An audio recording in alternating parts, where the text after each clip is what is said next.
CC రోడ్ల నిర్మాణంలో జరుగుతున్న అవకతవకలపైన సమగ్ర విచారణ జరపాలి. సిపిఎం పట్టణ కార్యదర్శి వల్లపు దాసు సాయి కుమార్. సూర్యాపేట టౌన్ సూర్యాపేట పట్టణంలో నిర్మిస్తున్న సీసీ రోడ్ల నిర్మాణంలో జరుగుతున్నటువంటి నాసీ రకం పనులపై జిల్లా అధికారులు సమగ్ర విచారణ జరిపి బాధ్యులపై కఠిన చర్యలు తీసుకోవాలని సిపిఎం పట్టణ కార్యదర్శి వల్లపు దాసు సాయి కుమార్ డిమాండ్ చేశారు. గురువారం 9వ వార్డులో జరిగిన సిపిఎం శాఖ సమావేశంలో ఆయన పాల్గొని మాట్లాడుతూ సూర్యాపేట పట్టణంలో వేసిన సీసీ రోడ్లు తార్ రోడ్ల నిర్మాణం నాసీ రకంగా చేపట్టారని విమర్శించారు. తగు మోతాదుల్లో సిమెంటు, ఇసుక, కంకర వాడలేదన్నారు. రోడ్లు వేసి వారం రోజులు తిరగక ముందే రోడ్లు ఖరాబై పెచ్చులు ఊడిపోతున్నాయని ఆవేదన వ్యక్తం చేశారు.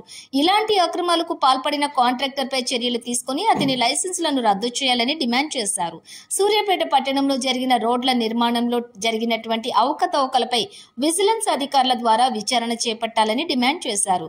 లేని ఎడల సిపిఎం పార్టీ ఆధ్వర్యంలో పెద్ద ఎత్తున ఆందోళన చేస్తామని హెచ్చరించారు. ఈ సమావేశంలో పట్టణ